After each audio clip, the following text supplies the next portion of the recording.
सुनने में आया है कि इसका होने वाला पति पहले से ही शादीशुदा है नहीं था। बेचारे की पहली पत्नी मर गई थी, लेकिन अनीता कैसे मान गई शादी के लिए। अरे मानती कैसी नहीं, पता भी है कितना अमीर है उसका होने वाला पति। देख नहीं रहे हो, गहनों से लदी बैठी है, सारे के सारे ससुराल से आए हैं। दोनों औरतें जब आपस में बात कर रही थी तभी दुल्हन की बड़ी बहन कविता वहां आ गई। उसने उन औरतों को देखते ही कहा, अरे मासी, आप दोनों यहीं खड़ी है, चलिए वहाँ खाना शुरू हो गया है। हाँ, हम वो अंजलि की ही बारे में बातें कर रहे थे कि उसकी किस्मत कितनी अच्छी है या उसकी शादी इतने अमीर घर में हो रही है। हाँ ये तो है मासी, वो अपना अच्छा भाग्य लिखवा कर लाई है। पर आप तो खाना खाने चलो। कविता समझ गई थी कि उसके दोनों मासियां उसका मजाक बना रही थी, लेकिन कविता स्वभाव से बहुत अच्छी और संस्कारी थी। उसने हंसकर उनकी बातों को टाल दिया था। ये कहानी है इन्हीं दो बहनों की, और बड़ी बहन का नाम कविता था और छोटी अंजलि। कविता की शादी 4 साल पहले ही सुनील से हुई थी।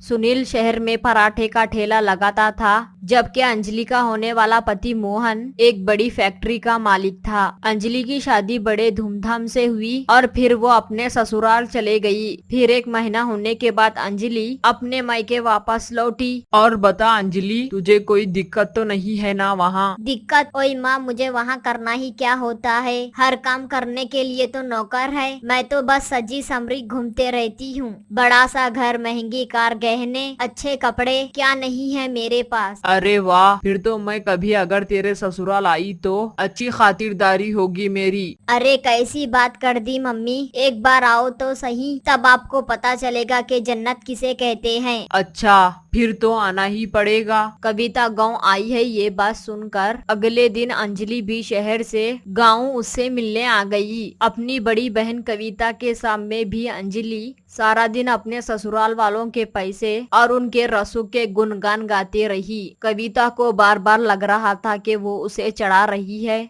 पर फिर भी उसने कुछ नहीं कहा। तभी सरिता बीच में बोल पड़ी, पता है कविता, अंजलि मुझे शहर बुला रही है। बड़ा पैसा है इसके ससुराल वालों के पास। मैं तो सोच रही हूँ कि एक बार इसके ससुराल हो ही आती हूँ। अरे मैं भी तो देखूं कैसा होता है बड़ा घर, वहाँ कैशो आराम। अच्छा तुम जब शहर आ रहे तो मेरे घर भी आना ना। आ पर बेटी, तेरा तो ससुराल छोटा सा ही है, तुम लोग खुद बड़ी मुश्किल से रहते हो। मैं आऊंगी तो खामखा परेशानी होगी। मैं एक काम करूंगी, मैं रात में अंजलि के पास ही रुक जाऊंगी, सुबह घंटे 2 घंटे के लिए आ जाऊंगी तेरे पास। हाँ माँ, यही सही रहेगा। पर मेरे ससुराल में तो आपको अलग से कमरा दिलाऊंगी, जिसमें अलग से बाथरूम भी होगा। अच्छा, ऐसा भी होता है? ये तो बहुत सही है, फिर तय रहा, मैं अगले महीने आऊंगी तेरे पास। अपनी माँ की बात सुनकर कविता को बिल्कुल अच्छा नहीं लगा।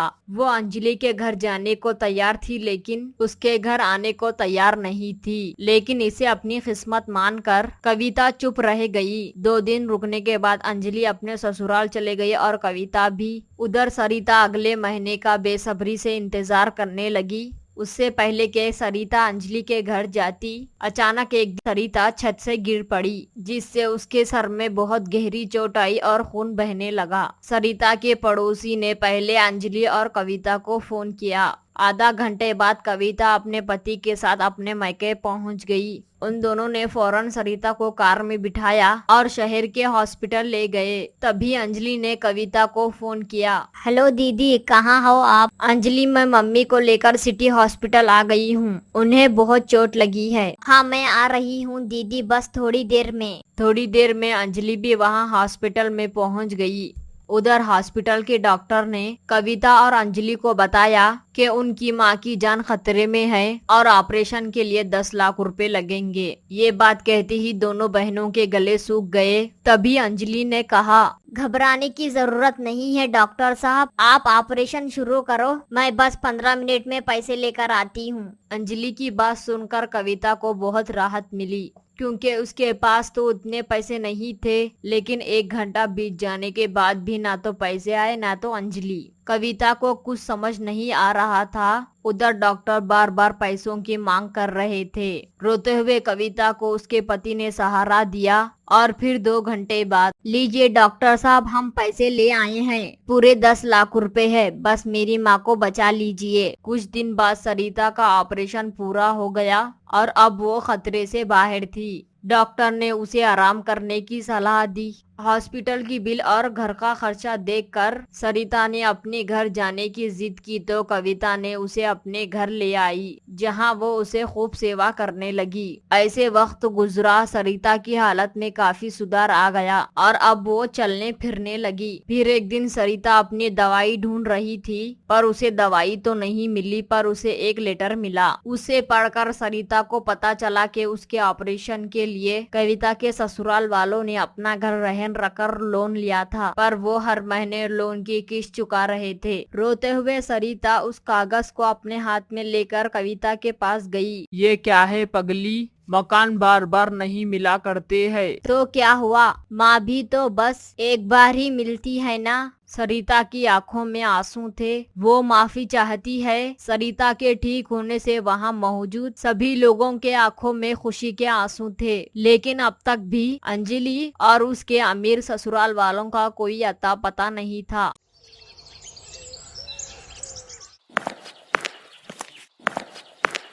जी आ गए आप, आज कोई काम मिला? नहीं अनीता, सारा दिन काम की तलाश में वहाँ यहाँ भटकते रहा, लेकिन कहाँ पर भी काम नहीं मिला। ए भगवान, अब क्या होगा जी। आज मकान मालिक आया था, वो अपने 4 महीने का बकाया किराया मांग रहा है। वो कह रहा था कि अब वो हमारी एक नहीं सुनेगा और अगर हमने कल सुबह तक उसका किराया नहीं दिया तो वो सब गांव वालों के सामने हमारा मुंह काला करके गले में जूते की माला पहनाएगा। हे राम, अब हम क्या करें? मेरी तो कुछ समझ में नहीं आ रहा। एक तो काम नहीं मिल रहा, ऊपर से 4 महीने का किराया देना है। कहाँ से लाऊंगा इतने पैसे मैं? और अगर हमने वो पैसे नहीं दिए तो वो लाला हमारी सबके सामने इज्जत उतारेगा। नहीं नहीं, इससे तो अच्छा होगा कि हम ये गांव छोड़कर ही चले जाए। हाँ, हमें आज रात ही गांव छोड़कर जाना होगा। इसके बाद सुनील 5 साल के बेटे को लेकर अनीता के साथ निकल पड़ता है। आधे रास्ते में पहुंचने के बाद बादलों की तेज घरघराहट होने लगती है, जिससे घबराकर मोहन जाग जाता है। बाबा, इतनी रात को हम इस जंगल से कहाँ जा रहे हैं? कुछ नहीं बेटा, तेरे इस गरीब बाप के कारण आज तुम दोनों को भी मुसीबत झेलनी पड़ रही है। आप ऐसा क्यों कहते हो जी? इसमें आपका क्या कसूर? वो इसी तरह बातें करते हुए जा रहे थे, तभी तेज बारिश होने लगती है। वो भागते हुए दूसरे गांव में पहुंच जाते हैं, लेकिन वहां भी उन्हें रहने का कोई ठिकाना नहीं मिलता। अब हम कहाँ रहेंगे जी? यहाँ तो कोई ठिकाना नहीं है, हमारे पास तो बिस्तर तक भी नहीं है। बाबा, मुझे बहुत ठंड लग रही है। वो देखो, मिल गया रहने का ठिकाना। वो दोनों सामने बनी छोटी सी गुफा में चले जाते हैं। आज रात हम यहीं सोएंगे। लेकिन हमारे पास कोई बिस्तर तो भी नहीं है जी। उसका भी कोई ना कोई इंतजाम हो जाएगा। उस गुफा के कुछ दूरी पर एक कुएं का ढेर होता है। सुनील उस कुएं के ढेर में से कुछ ढूंढता है, तभी उसे परनी में बढ़िया सी बोरी मिलती है। वो उस बोरी को लेकर आता है और वो उस गुफा के अंदर बिछा देता है। फिर तीनों बोरी बिस्तर के ऊपर सो जाते हैं। अगले दिन सवेरा होते ही सुनील काम ढूंढने चला जाता है, लेकिन उसे उस दिन भी कोई काम नहीं मिलता। उधर गुफा में भूखा प्यासा उसका बेटा और उसकी पत्नी राह देख रही होती है। कुछ देर बाद सुनील लौट आता है। बाबा आ गए? बाबा, मुझे बहुत तेज भूख लगी है। आप कुछ खाने को लाए क्या? हमने सुबह से कुछ नहीं खाया है और बहुत भूख भी लगी है। नहीं बेटा, कहीं पर भी कोई काम नहीं मिला। तुम ठहरो, अभी मैं तुम्हारे लिए कुछ खाने के लिए ले आता हूँ। सुनील खाना ढूंढने गांव के अंदर जाता है, जहां एक घर के बाहर बनी हुई गौशाला में गाय के लिए कुछ बासी रोटियां डाले हुई थी, लेकिन गाय उन रोटियों को ना खाकर और एक ही घास खा रही होती है। सुनील चुपके से उन रोटियों को उठा लेता है और गौ माता से कहता है, हे गौ माता, मुझे माफ कर देना।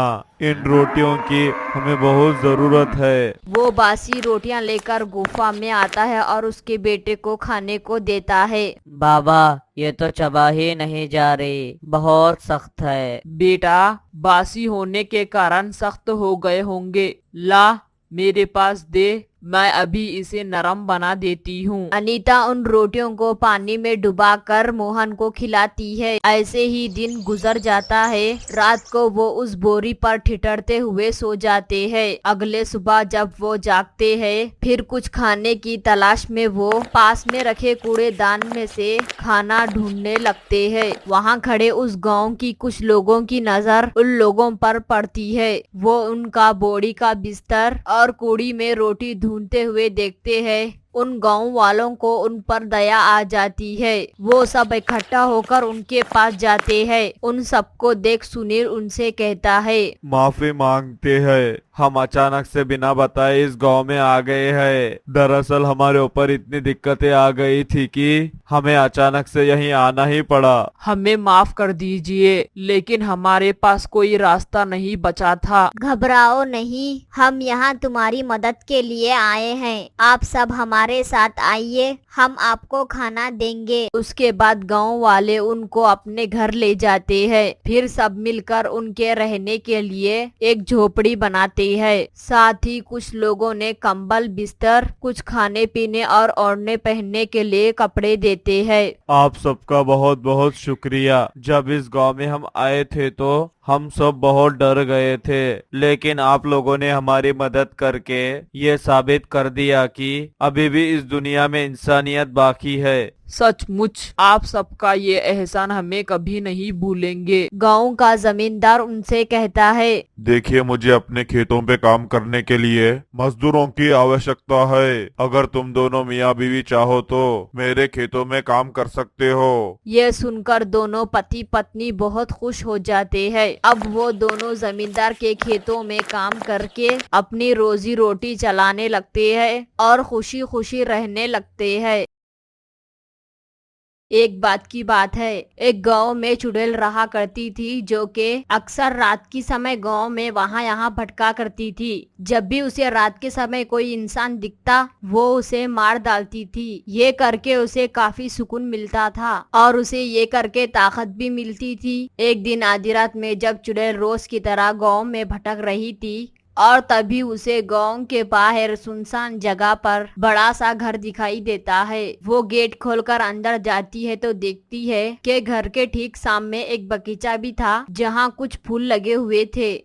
ये घर तो सचमुच काफी बड़ा है, पर सब लाइट्स ऑफ है। शायद यहाँ कोई है नहीं। तभी चुड़ैल को गार्डन से कुछ आवाज सुनाई देती है। अरे, ये आवाज कैसी? लगता है यहाँ कोई है। ऐसा लग रहा था कि मानो कोई गार्डन में मिट्टी खोदकर निकाल रहा हो। चुड़ैल एक पेड़ के पीछे छुपकर गार्डन में देखने लगती है। वहाँ पर एक आदमी था जो कि बड़ा सा गड्ढा खोद रहा था। चुड़ैल उसे चुपचाप देखती रहती है। थोड़ी देर में जो चुड़ैल को दिखाई देता है, उससे वो हैरान रह जाती है, क्योंकि गड्ढा खोदने के बाद वो आदमी उसके अंदर एक आदमी की लाश को डाल देता है और फिर उस गड्ढे को वापस से भर देता है। आदमी उस गड्ढे के ऊपर सुंदर सा फूल लगा देता है। चलो अब चलता हूँ यहाँ से। अच्छा हुआ किसी का बिना देखे ही काम खत्म हुआ। अब चैन से सोऊंगा। तभी ये सुनकर चुड़ैल आदमी के सामने आ जाती है और उससे कहती है, शायद तुझे पता नहीं, पर किसी ने तो तुझे देख लिया है। क्या चुड़ैल, तुम यहाँ कैसे आई? क्या तुमने सब कुछ देख लिया? हाँ, मैंने सब देख लिया, पर एक बात समझ नहीं आई। ये लोगों को मारने का काम तो मेरा है, पर तुमने इस आदमी को क्यों मारा और फिर फूल भी लगा दिया? इस हिसाब से तो बगीचे में जितने भी फूल मौजूद है, उन सब फूल के नीचे। अरे अरे, वैसा कुछ भी नहीं है, मैं तो बस। चुप हो जाओ, मैं अब सच कुछ वैसे ही समझ गई हूँ। अब मुझसे झूठ बोलने का कोई फायदा नहीं। मैं चुड़ैल हूँ, चुड़ैल। इंसान नहीं, तू मुझसे कुछ भी छुपा लेगा। चल अब जल्दी से ये बता, अब तक कितने लोगों को मारकर यहाँ पर दफनाया है तूने, पर क्यों? सिर्फ 3 लोगों को। हाँ, यहाँ बगीचे में फूल भी 3 ही है। अब जल्दी से आगे बता। हाँ, वही ये मेरा फार्म हाउस है और ये तीनों लोग मेरे रिश्तेदार थे। सारी प्रॉपर्टी मुझे मिल जाए इसलिए मैंने ये सब किया। अच्छा, अब तू जल्दी से बता कि अगर मैं अभी तुझे यहाँ मारकर दफना दूं तो फिर ये प्रॉपर्टी किसे मिलेगी? नहीं नहीं, प्लीज मुझे माफ कर दो, मैं दोबारा ऐसा नहीं करूँगा, मुझे यहाँ से जाने दो। नहीं, बिल्कुल नहीं। तू तो पहले से ही इतने लोगों को मार चुका है, तुझे छोड़ने का क्या मतलब? तुझे मारूंगी तो मुझे भी एक दोस्त मिल जाएगा। क्या क्या मतलब? आदमी कुछ और कहता उससे पहले ही चुड़ैल वो आदमी की गर्दन दबाकर उसको मार देती है और वो आदमी भी एक भूत में बदल जाता है। अरे चुड़ैल कहीं की, ये क्यों किया तूने? वो बड़े टाइम से मैं अकेले घूम रही थी, अब मुझे अकेले नहीं भटकना पड़ेगा। अब तुम जो मेरे साथ भटकोगे। तू तो बड़ी मतलबी निकली चुड़ैल। अब मुंह फुलाने का क्या फायदा, अब तो जो होना था हो गया। वैसे हाँ, मुझे ना तुम्हारा ये फूलों के बगीचे वाला आइडिया काफी पसंद आया। अब हम दोनों ऐसे ही लोगों को पकड़ कर लाएंगे और उन्हें यहाँ मारकर दफनाएंगे। ऐसे हमारा बड़ा सा फूलों का बगीचा हो जाएगा। वैसे भी मुझे फूल काफी पसंद है। हे भगवान, मरने से पहले तो मैं लोगों को प्रॉपर्टी के लिए मार रहा था, पर मरने के बाद क्यों मारूंगा भला? अरे वो इसलिए क्योंकि लोगों को मार कर ही हमें ताकत मिलती है। अच्छा ठीक है, फिर जैसा तुम कहो। फिर क्या था, भूत इंसान को पकड़ कर लाता और चुड़ैल उसको मारकर बगीचे में दफना देती। कुछ समय तक ऐसा ही चलते रहता है। भूत और चुड़ैल लोगों को धोखे से बगीचे तक लेकर आते और फिर उन्हें मारकर वो वहीं बगीचे में दफना देते थे। और तो और उसके बाद चुड़ैल उस जगह पर सुंदर फूल लगा देती थी। वो तो इंसानों को ढूंढने चला जाता है। भूत शहर में भटकते भटकते इंसान ढूंढने लगता है, पर उसे कहीं कोई जानवर तक नहीं दिखाई देता। भूत को सड़क पर थोड़ी दूर पर चल रही एक लड़की दिखाई देती है। भूत अचानक से जाकर लड़की के सामने खड़ा हो जाता है। लड़की भूत को देखकर बचाओ बचाओ चिल्लाती है और भागने की कोशिश करने लगती है, पर भूत उसे पकड़ लेता है और उसे खांधे पर पैंग करके किडनैप करके चुड़ैल के पास ले जाता है। वो उस लड़की को चुड़ैल के सामने फेंक देता है। अब मुझे लगता है तुझे मार देना चाहिए, तेरे जाने का समय हो गया है। हा, पागल मैं नहीं, तुम दोनों हो। खासकर ये भूत। अगर पूरे शहर में रात में कोई आदमी तक घर से बाहर कोई निकल नहीं रहा था तो भला एक लड़की अकेले क्यों बाहर निकलेगी?